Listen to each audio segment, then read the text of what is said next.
to my session on how to debug Utag like a pro. I'm hoping that the knowledge I'll give you today will be invaluable, and hopefully you should leave here with everything you'll need to learn how to debug Utag. So a bit about myself. I've been working at Telium for about 3 years now, and I actually came to the 2019 Digital Velocity here as an intern, so it's been quite a long journey. And in that time, I've started as a junior customer success engineer and now a senior engineer, and my specialty is Utag and mobile. And this session really is about teaching its education, and I'm here to teach you the cornerstones, really, of debugging Utag. So a bit about why this is necessary. For anyone who's seen Utag, it's really large and complicated, and it's not easily readable. And when you're implementing things in IQ, things can go wrong. There could just be a bug, for example, and so it can be a bit complicated to know how to navigate. It's also just debugging in general is a useful tool for validation, and it is powerful knowledge that will enhance your Telium skills. And I really just want you to have the knowledge that I have, because it will make your experience with Telium, and when it comes to debugging Telium, a lot easier. So we have a list of ready-made and available tools for you to use, and some of them you might have already seen. So we have the Utag web companion here on the left, which will tell you about tag loads and extension runs. We have in the middle the Utag debugger, which is more about looking at the data layer and your current events on the page. So you can use that to monitor your tracking calls. And the one on the right is the Utag DB cookie. And this is all about printing out the status of Utag.js. And there are some limitations to these. If you've used them, for example, you'd know that the web companion, it might tell you if a tag is loaded or not, but it won't tell you why it's not loaded, which is often a critical piece of information. You don't get any output from your extensions, so you can see that they've run, for example, but it won't tell you how the data's been changed when it runs through them, or even if there are any errors when it came to being executed. The Utag debugger, you can't check specific tags, so I can't check that my event has gone for a specific tag, for example, maybe Google Analytics. It also doesn't support custom event types. So in Telium, we're used to Utag view and link, but if you send something else, and in mobile you might have seen an event type called remote API, then this won't tell you any information about that. And the Utag DB cookie is very noisy for the output if you actually read it in the JavaScript console. So it can be hard to understand what you're looking at. So what we're going to cover here are the advanced debugging topics. So these are going to range from breakpoints to triggered events. We're going to look at load rules, extensions, and then specific tags. So when it comes to breakpoints, I like to think about these as a snapshot in time. You'll be pausing on it, and you can look at all of your variables in place. So you can query the values as they are right now. So you know that if I have variable b, it definitely has this value, and it won't change, for example. And if you want to set these, you can right-click on your page and do inspect, or I like pressing F12, and it opens up the developer tools for your web browser. From there, there's a tab at the top called Sources, and in there is where you can open any loaded files or script files on the page. You can also do Command or Control P and type in the name of the file, and just to note, if it isn't loadable, so it isn't shown in that dropdown, it means it hasn't loaded. So if you don't see Utag in there, then Utag might not be loaded on your page, for example. And of course, if you set a breakpoint and then execute an event, you will hit it. We call hitting it, and that just means you've stopped on this breakpoint. So you're ready to have a look. So let's start then at the origin of page data when it comes to Telium, and these are the view and link events. So view is for a page view, and link is for any form of user interaction on the page. It could be a button click, it could be a scroll, something like that that isn't related to a page view.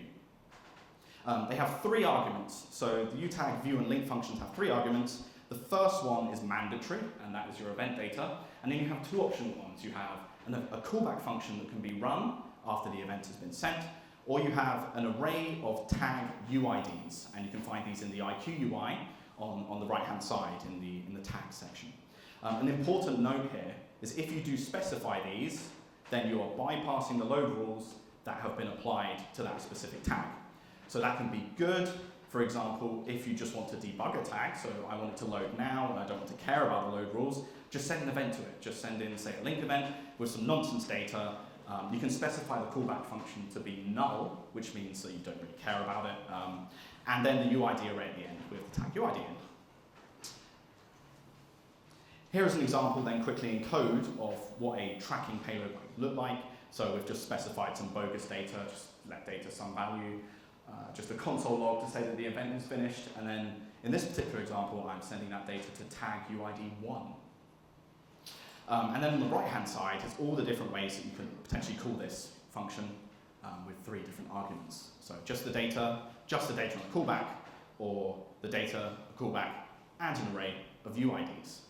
Okay, so this is all well and good, but when it comes to actually breakpointing, we have an example here. So for any function that exists on a window level, I'm able to type that in to the JavaScript console without calling it, so get rid of the parentheses on the end, and then you're able to double click on it and you'll be taken exactly to where that function reference is.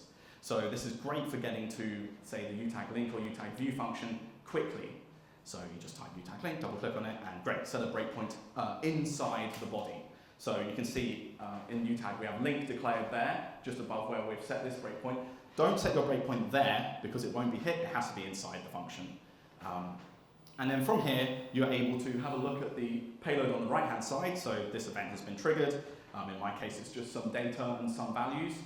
And then if you want to explicitly have a look at any of them, you can type it into the console and hit enter. So above or below Utag link, I could type in, for example, A, and it will print out my object. So my key and some data. We also have a function called track. And this is like a view and link are abstractions of track. So track is the master tracking function. And if you breakpoint here, then you would be looking at all event types that are being sent to Tedium. So this would capture view and link. It would also capture any custom ones that you send. And the arguments here are relatively the same. You have just one extra one at the beginning, which is your event type. So not an event name, it's just a type. So like we specify view and link, and this can be anything you want. Just be aware though, that if you send in a custom event type that isn't view or link, then your tags will not know what it is and won't necessarily listen to it unless you change some data later on, which we're going to talk about. And yeah, you breakpoint in this the same way as Utag, view, and link. So we're going to talk about load rules now. And these, or the output of these, live in a window level object called utag.const. And the syntax is quite simple here. You have all the keys, which are the UIDs. So it could be load rule 10, load rule 11, anything that's the specified load rule UID. And then the value is going to be the value of this load rule from the last event that was run. So it could be 1, it could be 0, it could be true, it could be false. And this is very useful for determining if these rules are behaving correctly on this current page, or if I give it this current event. And this ties heavily into understanding the reasons for tags not being loaded. And then we have the function inside Utag, which actually stores the load rule logic. And this is Utag loader load rules. So if you were to type this in to the console, and we'll see on the next slide, you'd actually be able to find the logic in Tedium that the load rules equate to. So you'll be able to have a visual reference and check to see if it is behaving correctly.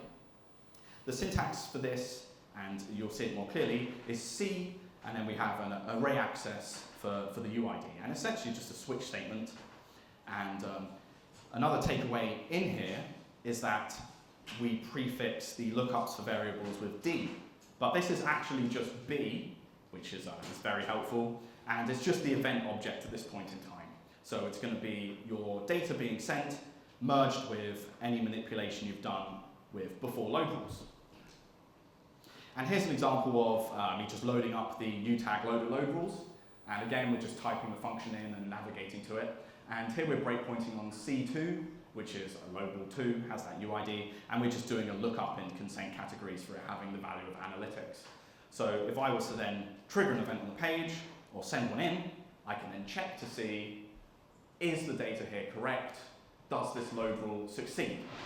And you can also do this if you copy the actual code to the right-hand side of the C2 there and just paste it in the browser console. Because remember, we've stopped here at this point in time, so the data that we feed to it, or this evaluation of this code, will be true to when I play the breakpoint. So you'll be able to see. Another note here as well, and this isn't displayed in the GIF, but it's very useful. You can hover over any variables you see in that line, and it will give you a live description of its value. So I could hover over D consent categories, and it would tell me, hey, yeah, this might have analytics in it, it might have some other values in it. So that's very useful, and I use that all the time. When we look at extensions now, there are two objects we have to consider, and these are Utag handler CFG extend, which contains the settings of the extension. So this is going to tell you, is it before load rules, is it after load rules, is it run once? It also has its UID inside it. And then you have Utag handler extend, which is an array that contains all of the function references. So when I talk about function references, I'm talking about the actual function code. So if I was to access it and double click on it, like we saw in the other slides, I'll be taken to that function in Utag. So again, this would allow me to breakpoint there. A note here, tag scoped extensions do not exist inside Utag.js unless the tag is bundled, because these tag scoped extensions will be rendered into the Utag XJS file, which will be loaded separately as part of Utag. And there's a note at the bottom here that say the indexes of these arrays align with each other, and what we mean by that is the first entry in Utag handler CFG extend relates to the first function in Utag handler extend, because these two aren't sort of directly related, and they're only related by index. And we sort of have another visual reference for this here. So we have an arbitrary extension here, and what can we determine from Utag handler CFG extend? What does it tell us about this extension? And from here we can determine that this extension is after load rules, because the ALR value is 1. We know its UID is 2, so if I was to go into the IQ UI, go into extensions, and have a look at UID 2, we know that this is the extension that we're talking about here. And then we can also see that because this is index 0, so it's the first entry in CFG extend, we know that this is the first entry in handler extend when it comes to the actual function reference. So great. And here is a snippet that I use basically all the time if I want to find the function code now. And the way that you would do this is just do an index lookup on CFG extend to find the ID that you want, and then basically pass that index to handler extend. And then this will give you that function output that you're then able to double click and navigate to. And here's an example of this. In this example, we're looking at UID 18, but obviously the UID is substitutable for whatever UID your extension is generated as in IQ. So this is a really easy and quick way to get to functions extensions in Utag.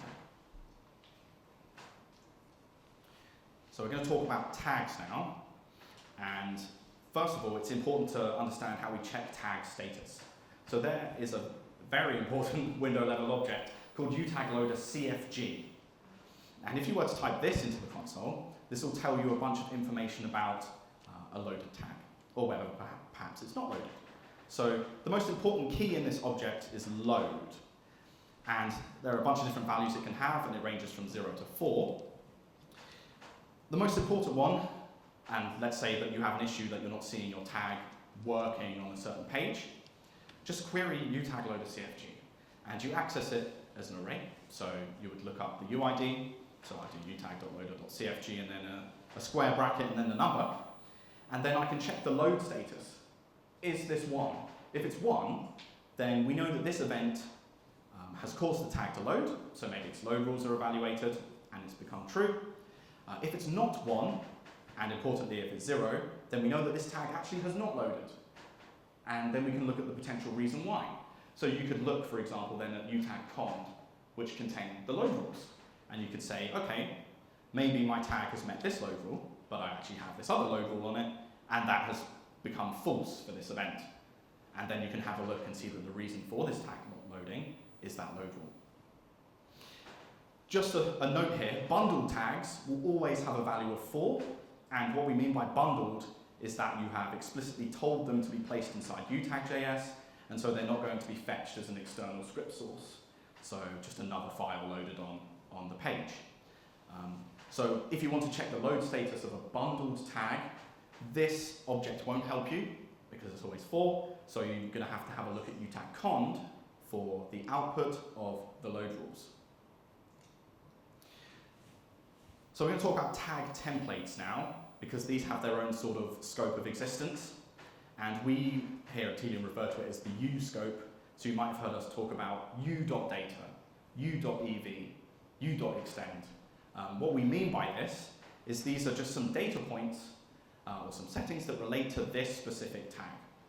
For example, we know that u.data is the tag level data, and this is updated on every event.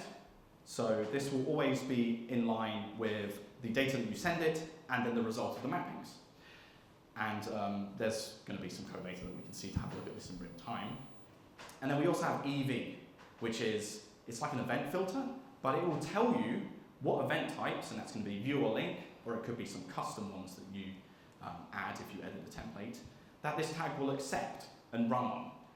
A common, or an issue that you could run into is, for example, that the tag in the marketplace is only going to run on view events. And this catches a lot of people out because you wouldn't know that unless you check the value of view.ev or you have a look inside the template. So you could be sending a link event to this tag and it won't do anything. Okay, well, how do I check that? Well, we'd have a look at view.ev. And we have extend, which is similar to handler extend, and it contains the tag scoped functions. And then map is just a list of your mappings, so it's how the event data that I send into this tag, how does this correlate to a vendor event?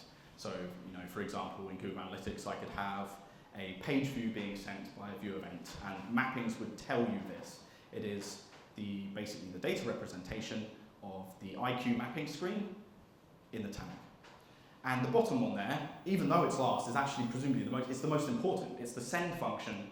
And this function here is the entry point into the tag, and it also controls sending the events to vendors. So if there's an issue with the event not being sent to a vendor correctly, or maybe there's an issue with the payload of that data, then the u.send is where you want to be, because this will basically be able to show you the reasons for that happening, and you'll be able to determine if it's a mapping issue or anything like that if you step through that. So how do you access the U scope? Again, it can be done on a window level, so the variables exist on the page, and this is an object called Utag sender. If you were to type this on the page, you access it by UID, so I could do utag.sender5, and this will give me the U scope for 5. And then I could query its data, I could query its EV, I could query its mappings if I wanted to, or I could go straight to the send function. If I know there's an issue in that tag, and it's not necessarily an issue of the tag loading or not. If a UID is in here, it means that the tag has loaded. So there's no issues with it potentially loading. If it's not in here, then it is going to be an issue with the tag not being loaded yet. And here we have a visual reference for this. So we have utag.sender, we're going to access UID 4, and then the send function to go straight to there to sort of cut out any of the searching through any of these files here. And again, if you set a breakpoint on utag, on u.send rather, put it inside the function and not on the same line that it's declared, because otherwise you actually will never hit it, and it won't be too useful. Perfect. So that's basically a rapid fire, a quick fire course in how to debug Utag. I hope it's been valuable for you, and I hope that you've left with basically my consolidated gold nuggets of information that I've learned over the past 3 years or so. I'm hoping that this will be distributed, but if not, this information we're going to add to our knowledge base, so you'll be able to look that up there. It's accessible via the support portal as well, I believe, and inside the platform. You could also reach out to anyone at customer success, and we could be happy to help. Thank you very much.